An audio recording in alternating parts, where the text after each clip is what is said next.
Hey y'all, happy Sunday and welcome to this week's live Q&A session. This is the portion of the show where we allow YouTube to send out notifications that we're going live. If you're watching this live Q&A on replay, please scrub ahead until this graphic disappears and the actual show begins. If you're watching live and you have any comments or questions, please go ahead and put them in the live chat. But for now, grab a beverage, sit back, and relax while the countdown timer does its thing. Then we'll get started.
Happy Sunday, everybody. And once again, I forgot to turn on headset monitoring, so I sound like I'm down at the bottom of a well, and that's much better. If I don't turn on headset monitoring, It's one of those things that's kind of like listening to a music with your headphones.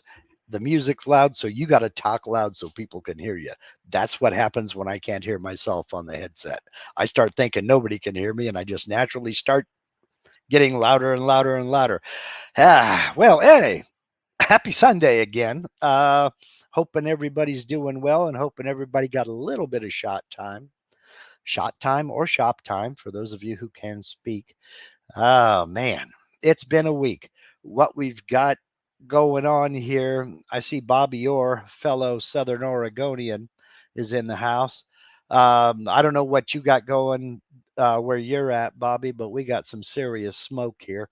No air quality alert yet, but I still don't trust air I can see. But, hey, we all got to deal with what we got to deal with. We'll get through it. Um, Today is the follow up to part 7 of the Absolute Beginner series, where we talked about, several things. I kind of got a little bit into creating text, which I think I should have kind of left out, but just based on, oh, hello, Spider. Just based on some of the emails and comments I've gotten. I maybe could have waited on that, but what can I say? We also got into offsets and increment and save, which is a very cool feature. Some of the questions that I've had about that are, well, I'll get into them as soon as I take care of some housekeeping. But if you have any questions on anything that was in that video, please go ahead and put them in the chat and we'll get right to them. But first, I wanted to say howdy to and give a special thank you to my friend Steve over at harneilmedia.com. He sponsors Mark Lindsay CNC.com, by which I mean he does pretty much everything. He's just switched me over to a new theme, the whole thing, and oh my gosh, is it making things a heck of a lot easier. Look, if you are looking to help legitimize and build your brand and your brand name, there's no better way to do it than with a website. And if you are looking to create an online web store, there's no person that I would refer than Steve over at Harneil Media. I mean, I don't know how he does all he does for the price he does it. He's very competitively priced. You'll wonder how he gets away with it. And he gives you performance. He doesn't give you excuses. If you are making products or you are creating files or patterns or templates that you want to offer to the public, you owe it to yourself to reach out to Steve at Harneil Media. He'll take care of you. There's a link to Harneil Media in every video and live stream on this channel, and it's that way for a reason. Thank you, Steve, for everything you do, everything you've done, and everything I'm sure you're going to do, whether I know you've done it or not. Check him out, harneilmedia.com, link in the description. Okay, some of the questions that I've had are, how is increment and save any different from creating a template? Well, it's different in a couple of different regards. When you create a template, you are creating a file that you plan on going in and making a lot of changes of. Like for instance, a stacked text sign.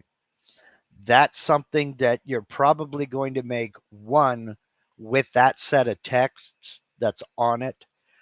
And every time you make another stacked text sign, you're going to change those names and those dates and maybe a little message, welcome message or something like that. But that's something that you plan on changing a lot. Using increment and save, like I demonstrated with the clock faces, you can make one that's just basic. Then you can embellish that one and save another copy and embellish that one, save another copy, make 4, 5, or 6 copies without overwriting any of the previous copies. That way, if let's say you want to specialize, you want to make clock faces, that's all you want to do. You can make 10, 12, 14, 18 different clock face designs, offer them up on your website through Harneal Media, and when somebody wants to order something, they've got a basis. They know you offer all these styles. Then all you have to do is pull up that file, cut it, ship it. So they're both very handy, but you're not reinventing the wheel every time you want to do a clock face with different colored wood inlays. You've got the pattern set up. Now you have to do is just cut it, change the styles or species of wood, and off you go. Or in the case of doing the text, to do the numbers, you would just go in and change your font and off you go. Each one of those could be made into a template, but I find it's not really necessary because this is something that you're going to cut a lot of this specific thing. So it's worth making a dedicated file for. So that was the big question that I got, was how is this different from using a template? And basically either one would work.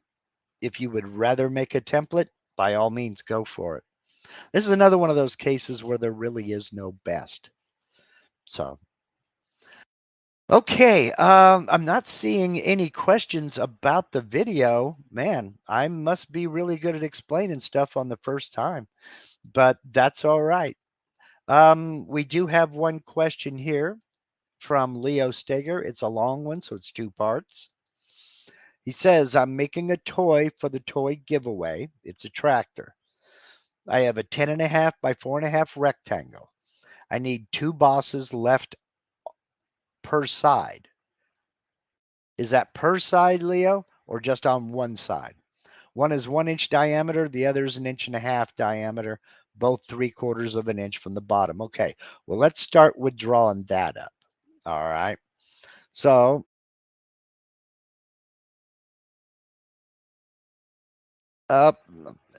took the wrong thing out, meant to bring one in.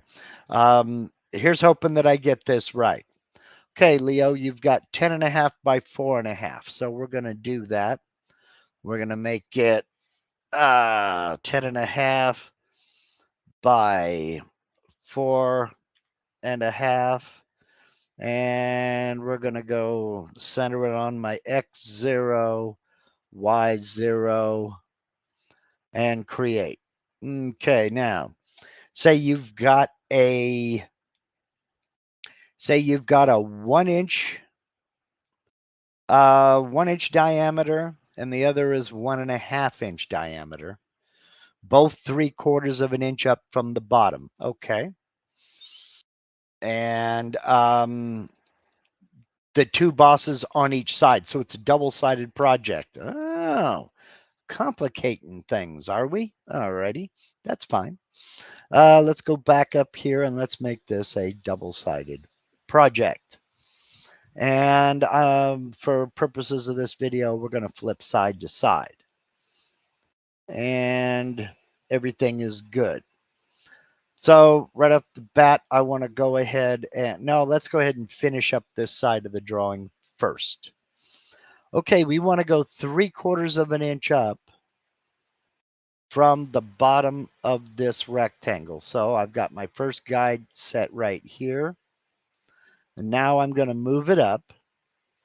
I'm going to move the position up 3/4 of an inch.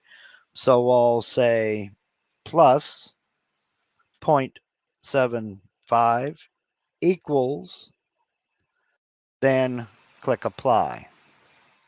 So now I've got my guide 3/4 of an inch up. Now, I'm guessing you want one boss over here, Leo, and the other boss over here, correct? I don't know if you are insetting them, you're lining them up even with the edge, or where you're placing these horizontally. But either way, here's what I'm going to do, and you can tell me if I'm getting this wrong. I'm going to go with 1.5, and I'll come right down here. Let's just say for giggles, put it right there. And then I'm going to make another one. Okay, I got to close it and click off. Otherwise, I'll just be changing the diameter of that one. And the other one, I'm going to make 1.0. And we'll just come over here somewhere and place it. Then we'll close. Now, if we're looking to put this right on the edge, we want this side of the circle right on this edge. What I'll do, I'll select the circle, hold down Shift, select the rectangle. And I'll come down here to Align Selected Objects. I want to align to the selection. And I want to go to the inside edge. So I'll click that. Then I can click off, select this one, then hold down Shift, select the rectangle. Then I want to go to the inside edge. Close it. Now, here's the rest of the question. Could you please explain how this is done today? I can do the bosses, however, I can't figure out how to remove the rest of the material. You're doing this with a 2.5-inch cutter. Okay. All right.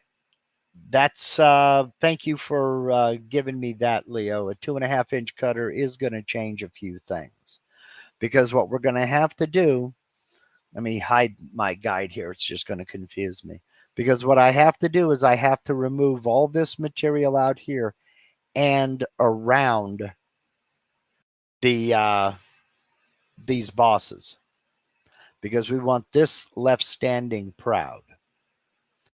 This is what I normally do on a two-sided cut.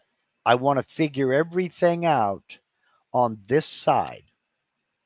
Then once I get all that figured out, I want to then copy all the vectors to the other side. Then we'll calculate toolpaths for that side. So basically, you want to machine all of this away. How much do you want to machine off? Let's say, I don't know, 3/4 inch material. I don't know what your material is. Let's say you want to shave off 1/4 inch. So we'll figure that out. Now, my bit, you said, is 2.5 inches. 2.5. And I'm going to put that right there. Now, what I've got to do is I've got to figure out how much space I'm going to need to put around here to get this bit to go all the way around these bosses, because this bit's going to need to be able to go all the way around. That's telling me that the next vector I draw is going to be way, way outside of this piece of material. So I want to draw a rectangle. I've got a 2.5-inch diameter cutter. I'm going to err on the side of caution, and I'm going to add a little bit more just to pad this out. And this is going to look wild, okay?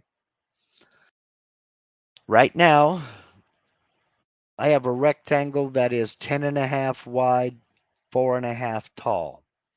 I'm going to add, I got 2.5 and 2.5, that's 5.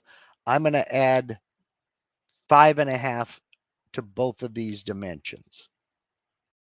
So I'm going to draw a rectangle, and it remembers the measurements of the last rectangle I made. I'll just say plus 5.5 equals plus 5.5 equals anchor the center of the rectangle on my X0, Y0, create. Okay. Now I can move this off of the material because it's just going to confuse me. This is just a reference. So what I want to do with this material right here is I want to pocket out everything that is not within these two circles here. This is probably overkill. I probably don't have to go this much, but it's going to leave this behind, and it's going to leave this behind. So now I can go over and I can do a pocket toolpath with just those selected. And we're using a cut depth of 1/4 inch, okay? I don't have a 2.5 inch cutter, Leo, but I do have a 2-inch cutter. So, boom, it's my surfacing bit. I'm going to edit the passes. I don't want it to go the full 1/8 of an inch deep. I'm going to say, yeah, we'll set 3 passes just to take it easier on my cutter. We'll click OK. And I'll go ahead and do raster with a profile last. I want to cut conventional. And I do want to ramp in my plunge moves over a distance of 3 inches. And we'll calculate that. Okay. So now when we preview it,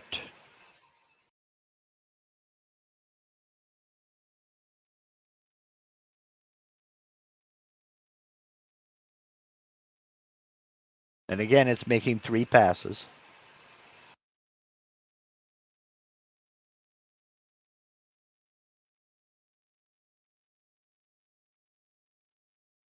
All right. There is side 1. Is that what you're looking for, Leo? Once I have that taken care of, I can close my preview, go back out to the 2D view. Then I can select everything to include you. You're invited to the party as well. And copy to other side. Okay. Then we'll switch to the other side and we'll do exactly the same thing. Select these 2 vectors, shift, select that vector, pocket, the exact same settings. Calculate. And preview. Well, I made a mistake. What I should have done was preview all sides. Let's hope this does it. We'll see what happens. All right. We'll see, did it leave that side cut? Yes, it did. So there you go. You have the 2 1-inch bosses left here and the 2.5-inch bosses left there. Now, obviously, you're going to use something other than the a 3/4 inch piece of material. So, but that's basically it. All you're trying to do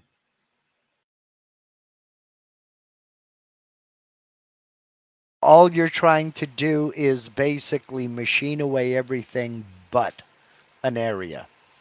Now, let me turn on the vectors here. You can see what this is going to do. You have the vector for the boss right here, and it happens to be right on the edge. if that's not what you're looking for, then some adjustment may be needed. And the same here. It is right on the edge of this, but you do run the risk of this being a flat spot because it is right on the edge. You might want to recess it in, or a little slightly larger piece of material, or just be careful where you place those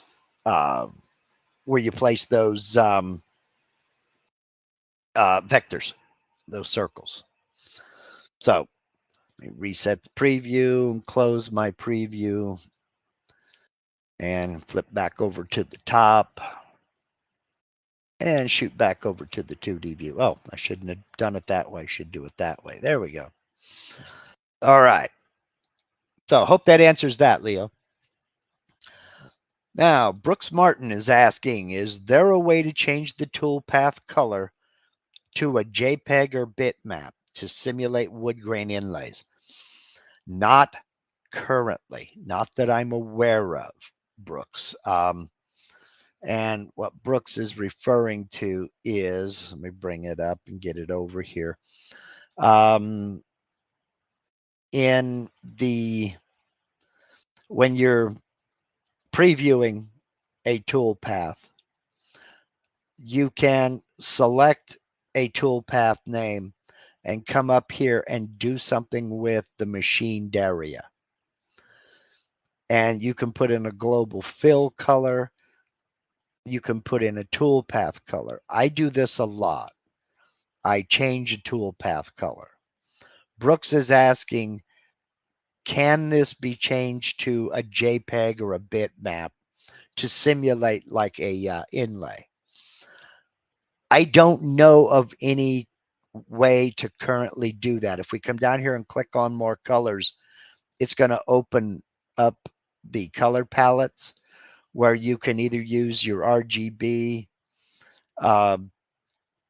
or just click up into an area to kind of get a color you're looking for, or jump back over here into standard colors. But there currently is no way of applying a bitmap to a toolpath color or a global fill color. You can only go with these colors. What would be nice, Brooks, would be if, not even as part of the preview, if we could take, say, for instance, the area inside this vector and change it to walnut. That would give you pretty much the same effect. Or if I could, over here, maybe in the preview, fill selected areas with this color, that kind of thing. But no, currently there's no way of doing that, but I wish there was. So let's back over here into the 2D view. So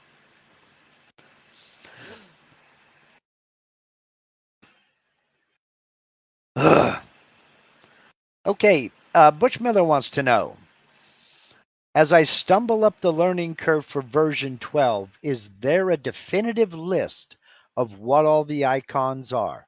No, there is not a definitive list, really, Butch.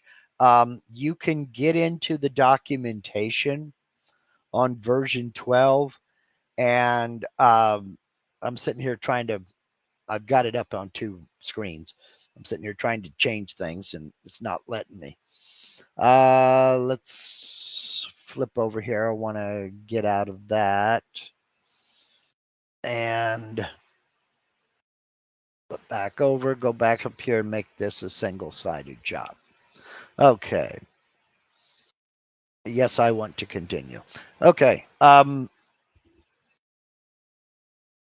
You can go up into the help contents, and it's going to open up a browser page,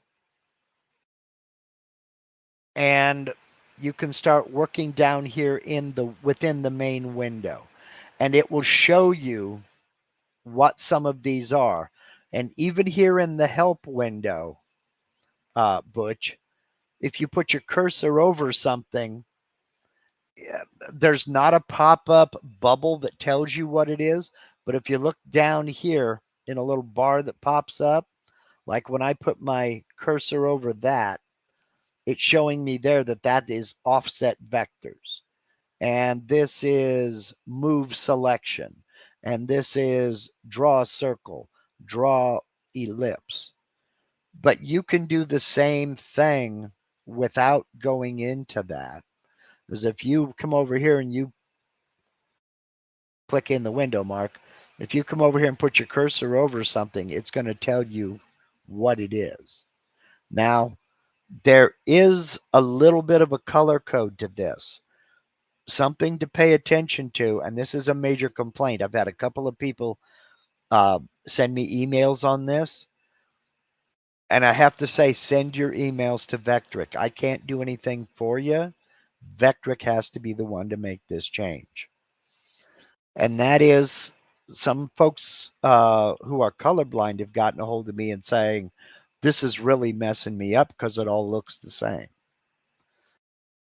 Pay attention to the red if it's at all possible, because the red is going to be kind of showing you what this icon does.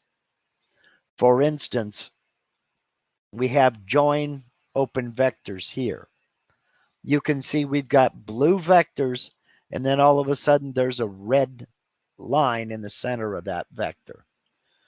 It's showing you that it's going to join. This is going to join with a straight line. This one's going to join with a smooth curve. And this one is going to move the endpoints to a common point. Where I got a little bit confused in VCarve was what these were down here in the 3D modeling tools, because there are limited modeling tools within VCarve. This one here, again, look at the red line. This is create a vector boundary around the component. This one here is create a cross-section vector. And they carry on from there. Some of them don't make a lot of sense. Some of them make perfect sense. They did this in an attempt to simplify it and put things that should be close together. But in simplifying, they kind of created a little bit more confusion, I think, than needed be. All I can say is hang in there, Butch. It does get better. When I first started using version 12, I was lost. Oh, I was lost. I couldn't find the simplest thing. And it took a little bit of going in and putting my cursor. Okay, create a boundary. All right. And that's the new curve fit. Okay. It did take a little bit of doing that. But things are where you would expect them to be. It's just you have to get used to it. So one of the things that I did that still kind of confuses people is two things. I moved my tabs back down to the bottom of the screen because they were clunky to me over here to the left. And I put align objects out here on my toolbox. I'll show you the way I did both of those. To move my tabs down at the bottom, I went up here into the edit menu, went down to options. Then right here at the top under window layout, go to the last column in this selection, or the last row in this segment, tab location, and this here is a drop down menu. You just click in there and the arrow shows up. And I can put them on the left side or I can put them on the bottom. I kept them on the bottom simply because I'm used to using them on the bottom. Every version I've had up to, I think it was 11 or 11.5, they changed to this.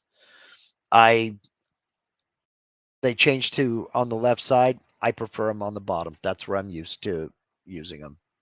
So that was how I did that. Then click OK, and it'll change it and save it that way. Now to get my Align Objects tools out here, go into under Transform Objects, go over here to the end, Align Selected Objects. Click that and come right down here to the bottom. Show Common Tools on the Drawing tab. Put a check mark there, then close it, and you'll have these icons right here.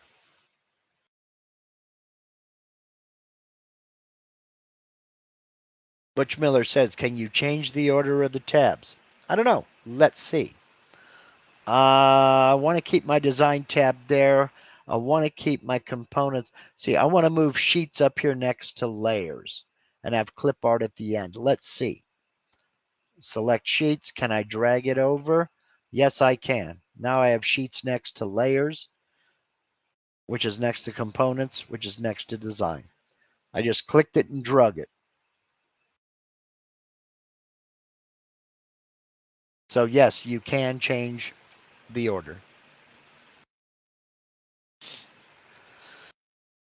So there's a lot of little things you can do like that. A lot of little things.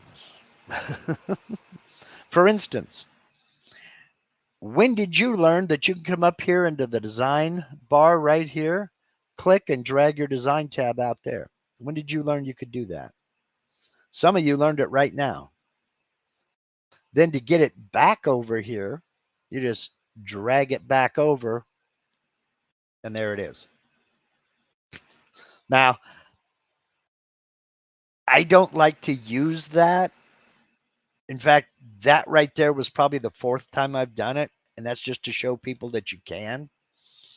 Some people like to have this tab over here along with their Toolpath tab. Personally, I'm not much for it. I just find it gets in the way over here, especially when I got a big old long list of Toolpaths that I'm playing with. But yeah, there are a lot of options you can change. There are a lot of things you can do. You get into edit options. You can change colors. You can turn off that splash screen that comes up. You can draw your material block right here. Come under 3D view settings, draw the origin, and draw the material block. Well, what does that do? Well, first let's look at the 3D view. And right now in the 3D view, I don't know what wood that is. What wood did I, let's go into my job setup here. What material do I have? That ain't Canadian maple. Let's go into medium wood. That's the one that I prefer. And we'll click OK. How am I getting that? Hmm.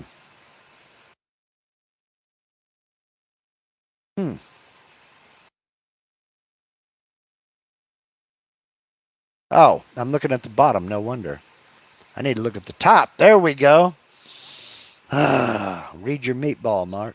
Okay.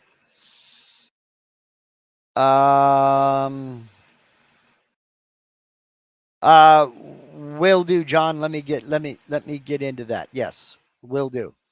Okay, so I'm in my 3D view. Now, I come down here and edit options, and we're going to get into 3D view settings. I can draw the origin. Just click over here and type yes. Now, click OK. And what that does is that puts my origin wherever I have my X, Y, and Z 0 set to, my XY datum position. The red arrow is pointing in the X, the green arrow is pointing in the Y, and the blue arrow is pointing in the Z. You have the option to have that drawn. If you don't want it drawn, and I don't, draw origin, change it to no. Some people find it useful. Draw the material block in the 3D view. I'll change that to yes. Click OK.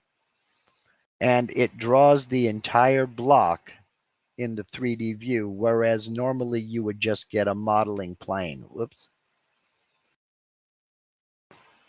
Usually you would just get a modeling plane, but because we've already got toolpaths out here, I'm not going to bother with it.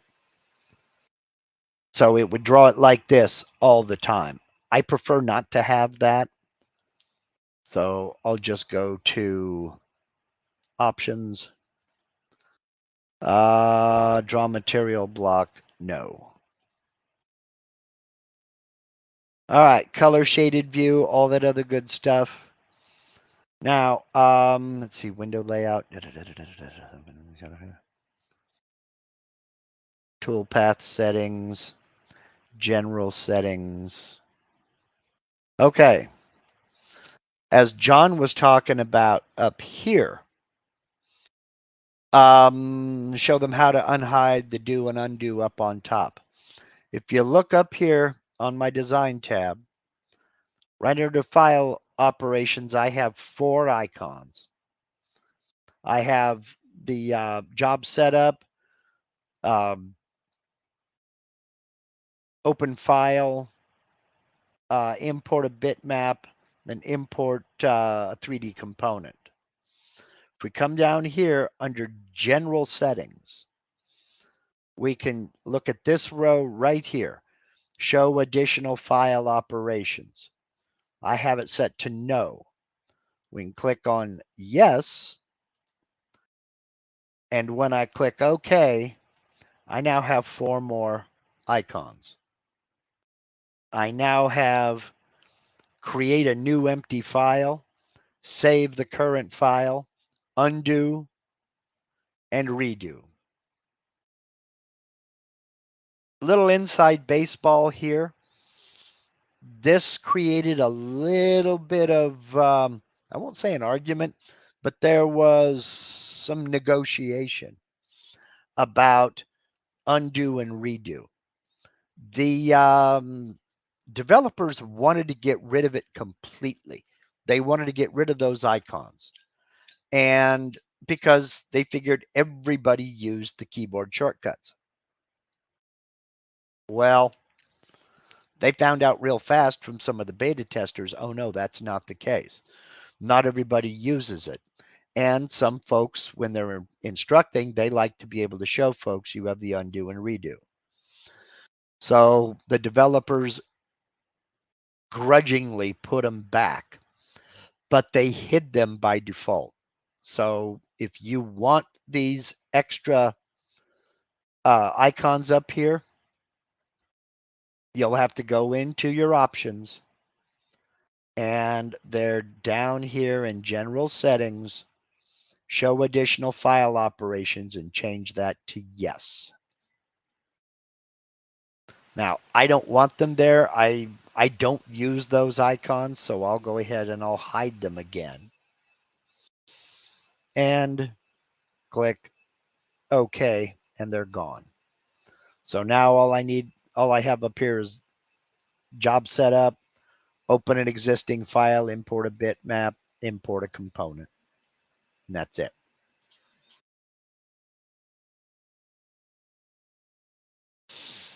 Let's see here. Yes, we've already looked at that. Click on create vectors, we'll hide it. I must have missed. What are we talking about? I don't remember what we were talking about, Brooks. Refresh my memory. As far as that comment is concerned, I don't remember what we were talking about.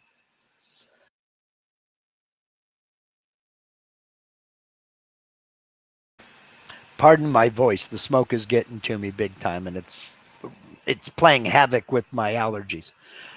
So yeah, a lot of options to get into down here. Now, some people get these confused with the snap options, and that's a separate location up here. The snap options is what controls your smart snapping and geometry snapping. And we've got right here, geometry snapping and smart snapping. I use these all of the time, but you can turn them off. Display text at cursor, I keep that on. Snap to guides. When you have a guideline out here and you want to snap to that guide, you can turn it on and off. Snap guides to geometry. I always keep that on. Snap to grid. There have been times where you will have a series of dots out here. I don't know if you can see these. This is where you turn these on and off, especially if you get a file from somebody else and they have these dots and you're like, how do I get rid of that? Come into your snapping options, turn off snap to grid. If you prefer those dots and it's not in the file, click on snap to grid and you can change that grid spacing right here. I generally don't use it. Snap the job center and corners, yes. Geometry snapping, I keep all of these on, but you can change things however you'd like. And the control for geometry snapping is right here, and smart snapping is right here. And where these are used, let's say I've got a rectangle right there. Close. Now, I want to copy the rectangle, so I'll control and drag. But now I want this bottom edge to be lined up with this top edge. I can put my cursor right over that bottom edge, click and hold my left mouse button, drag it over here, and you'll see that line come right off it. Now I can drag it over here, place it right there. So I'm still on the same vertical or horizontal plane that I was at, but now this is right there. It's lined up with the top of that. I want to do another one. Hold down Control, and I want to bring it down. And now, Control Z. How come that didn't? I must have held Control after I clicked. There we go. Now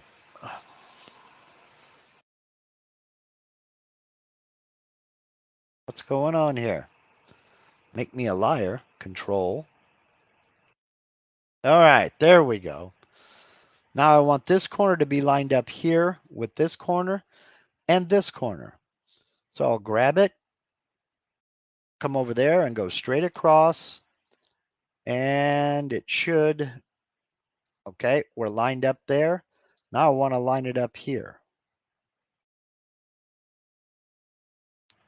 Straight down, boom.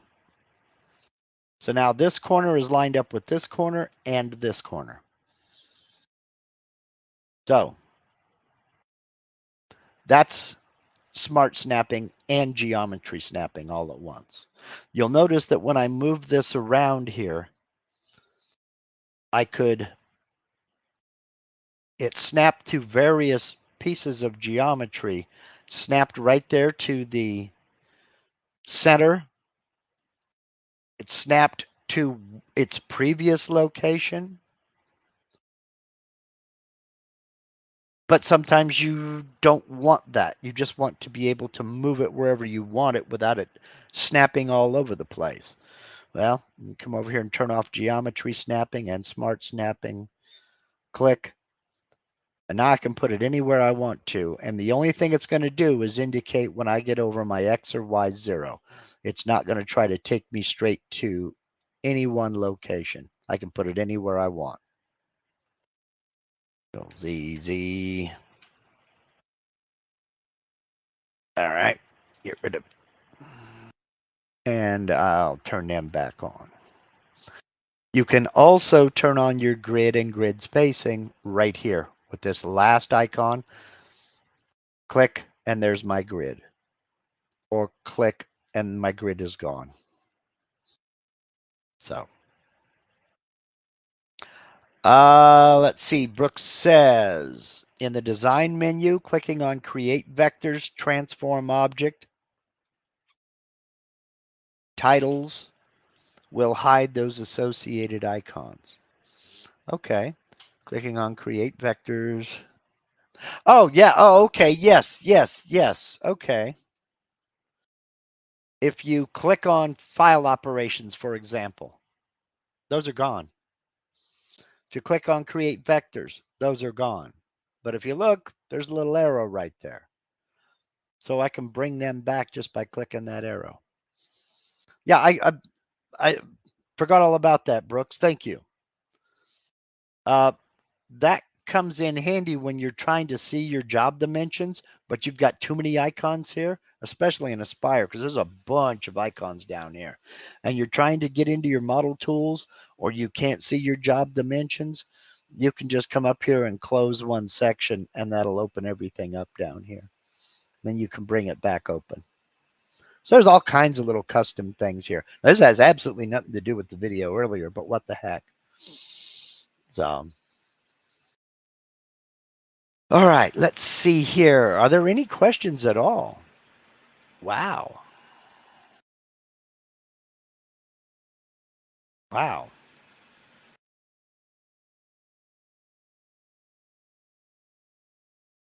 Nope, no questions at all. Wow. All right. Well, I guess what I'm going to go ahead and do is we'll go ahead and call this one complete if I have no other questions, because I've been tap dancing for the last half hour. All right. Next week we will probably get into. It will be part 8, but I don't think I'm going to redo the part 8 that I have in the previous series, where I talked about the difference between climb and conventional. Um, I don't. I don't really have anything to add to that discussion. And some of it, what my opinion before has changed. Brooks Martin here is asking, do you try to plan end grain glue ups? You mean plane. Okay, do I plane end grain glue ups? No, I don't. Not because I'm afraid to. I've done it in the past. Um, it's just that I get a much better finish if I just use the CNC with my big surfacing bit. Um, you can. I don't want to get anybody into trouble here, and I say you are your own safety officer. Why am I still sharing that? You are your own safety officer. You are responsible for your own personal safety. I have run end grain through a planer, glue on sacrificial strips all the way around it, but I don't like to do it for a couple of reasons. Number one, it's real easy to rip chunks out of the material. So you have to take, I mean, tiny, tiny, tiny passes, like a 32nd of an inch. And you end up not saving that much time. It to me, it's just not worth it. I just go ahead and mount it to the CNC and surface that way. You have to take real light cuts. Whether you've got straight blades or a helical head. Helical head does a better job, but I don't like to do it. Um, it I just don't like it. So I just mount it to the CNC and surface it. I take off a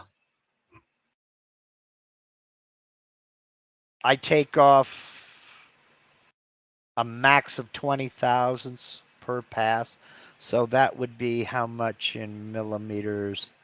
About half a mil per pass. And that's at the most.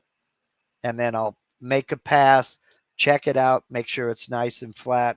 I scribble all over it. I do the old take a pencil and scribble all over the surface, make a pass. If I need to, I'll make another pass. And 20 thousandths at the max. I usually make two surfacing tool paths, one with 10 thousandths cut depth and the other with a 20 thousandths cut depth. So I'm looking at either a quarter of a millimeter or half a millimeter per pass. And that really does the job. So let's see here. Ray Russell is saying, I have two screens. Is there any way to move the left menu to the other screen? Well, let's see here. Let's find out. If I want to, now my other monitor is on the right. So can I drag this outside of the monitor? I know I can grab it by the Toolpath tab and drag it over here, but can I drag it? Yes, I can drag it to the other screen. You can't see this, but I have it drug over to the right side of my screen. Now to get it back, I'll just drag it back over into the program, and I want to grab it by this top and drag this right over here and then let go, and it comes back. So yes, you can drag it off of the monitor you're looking at rather. So yeah, it's very cool. Now, Ellen was talking about creating dimensions. Yes, you can create dimensions. Let me jump back over here. And we're up here. Add dimensions to the 2D drawing. So we'll click on that icon and I'll come up here. Oh, come on. Come on. You can do it. Poor computer. All right. I want to go with a vertical dimension. So I'll go from here to here. Now I can drag that dimension out and I can put the dimension wherever I want. That red box right there, I can put it down here.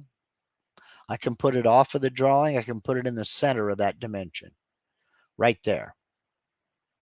Then I want to go with a horizontal dimension. Well, no, I'll go with a length dimension.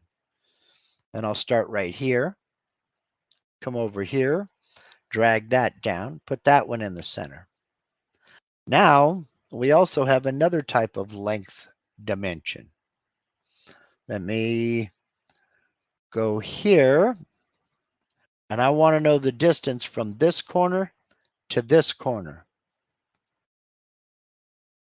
Click, drag it down, put that in the center of that dimension line, and that gives me the dimension there. And then we'll also go from here. Nope, go straight to here. And that gives me that dimension. Now what I want to do, we'll close that. And I'm going to come up here and look. I have another layer that says dimensions.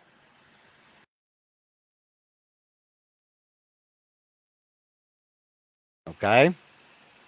I have another layer that says dimensions.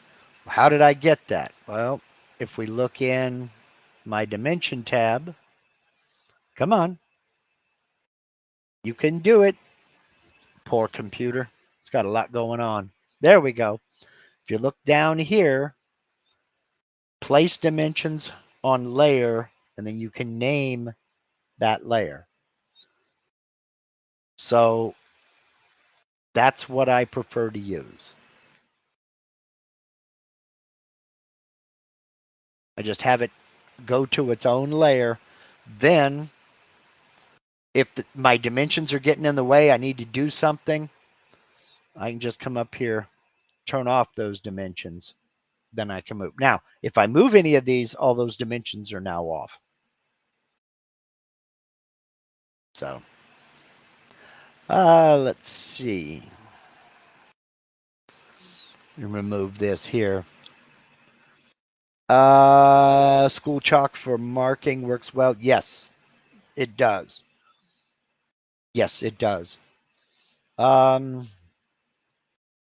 Do you choke the glue up with some blocks to compensate glue squeeze out?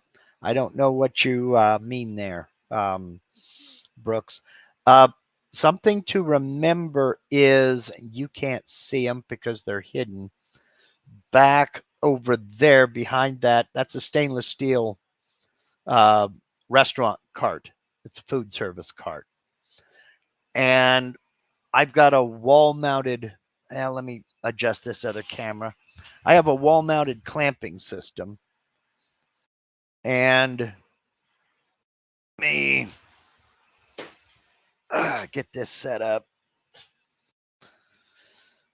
What I do is switch camera. Is that it? You can just barely see it. Down below my track saw track, over here against the wall, it's a wall mounted panel clamp system, and it clamps everything up vertically. So it not only is squeezing the panel together, it also is clamping it front to rear to keep it flat. So I just glue and stack the panel in there, flip these down into place, latch it into place, and off we go. Just start tightening down that big black knob. I love that thing. That panel clamp system to me was worth its weight in gold. Yeah, I'll say it. So switch back. There we go. So that's about all I do with my glue ups. I use that on the edge grain panel glue ups, and then I use that on my end grain glue ups. Yes, I do have a link. I will put it in the description as soon as I'm done. As soon as I'm done here. And yeah, Butch, uh, feel free to send me a USMC sticker, and I promise not to cover it up with one of my US Army stickers. But if you want to send me a sticker, perfect. This is called this panel system is called the, if I'm not mistaken, Panel Max clamp system. I may be wrong. I will put a link down in the description as soon as we're finished. So, but yeah, if you have stickers, let me know where I can get one, and I'll buy one from you and stick it up on my paint cabinet. If you want to send me a sticker, go to the About on my YouTube channel here, and there's my P.O. box. You can send me whatever you'd like. But I will find a link, and I will link this panel clamp system. I love it. I really do. And it's expandable. The set comes with, that's, I believe it's, let me get my tape out here. It is, I'm going to get it wrong. It's 39 inches.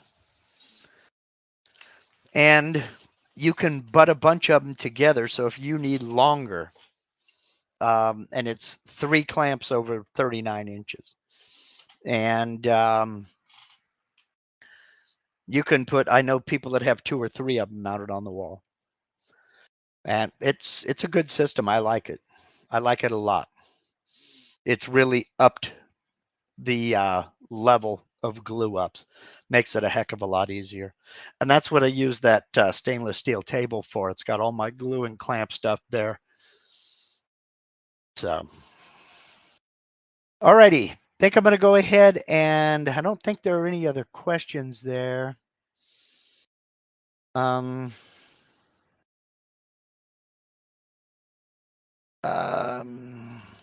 Laser engraving dimensions between a two-hole mounting is useful to the end user. Okay. Yeah. Yeah. No, Ellen, when you're doing dimensions, you are not moving the whole thing. You're just, what you're doing, let me get back in here. All that you're doing is you're adjusting where to finally put that dimension. And come on, you can load up. You can do it, poor computer. Okay, we're going to go with length dimension here. You're going to start at the first corner, go to the second corner, then you're dragging down. You can put that dimension box wherever you want it. If you want it out here off the project, that's fine. It'll snap to the center. Other than that, it's just kind of free floating. I hit all the dimensions. Let me Control Z. I don't want that dimension. And I've decided close. I've decided I don't want that dimension anymore. So I just select it, delete it. And I don't need that dimension either. Delete. Okay. Now you can also dimension angles. Let it load up. I shouldn't have closed it that quick, but what the heck. I want the angle dimension.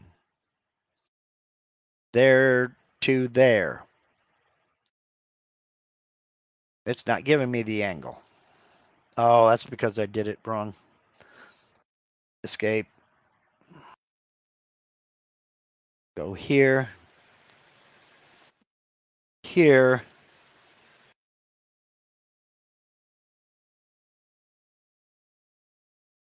Come on.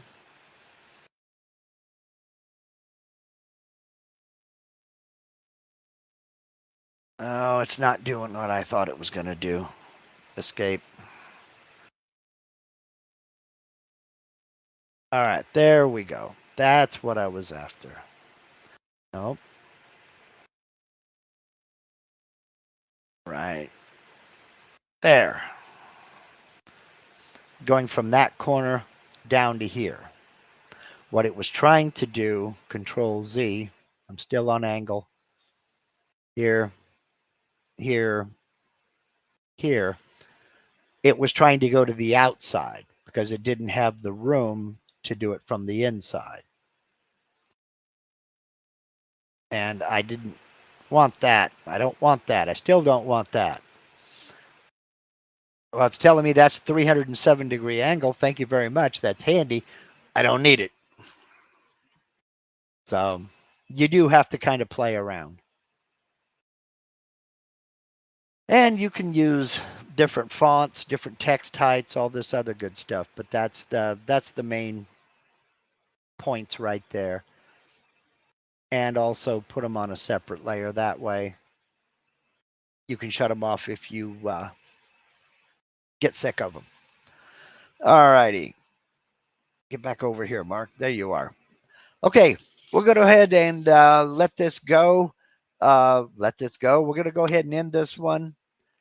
Thank you very much for sharing a part of your Sunday with me. Members, tomorrow we're going to take care of some unfinished business from last week.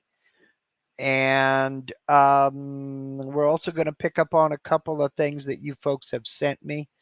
Tomorrow, 5:30 Pacific, 8:30 Eastern. We'll also have a new member to welcome aboard. Thank you very much. And yeah, we're just going to give it a go and show off some of your projects and show off some of your pictures. So if you don't know what I'm talking about, or if you would like information on how to become a channel member, just look for the join button down there below this video panel. click on the join button and a panel is going to pop up and a video play, tell you all about channel membership. We have a great crowd. We have a lot of fun. I'll put you in the super secret Facebook group and get in on the live chat, which is always a hoot, and just basically give her a good go. Next week, part 8. I don't know what I'm going to do for part 8 just yet, but you'll find out when I do. And hopefully I won't make a mistake and release it on Friday like I did this week. Oops. Some of you noticed, some of you didn't. Oh, well. That's all I can think of. I will get a link to my panel clamp system and put it down in the description of this video as soon as we're finished here. Okay, go do something cool. Go have some fun, make some chips, or just kick back and eat some chips. You deserve it. Whatever you do, do it safely. Thank you for spending part of your Sunday with me, and I hope to see everybody next week. Channel members, see y'all tomorrow evening. And until then, y'all take care. Thank you.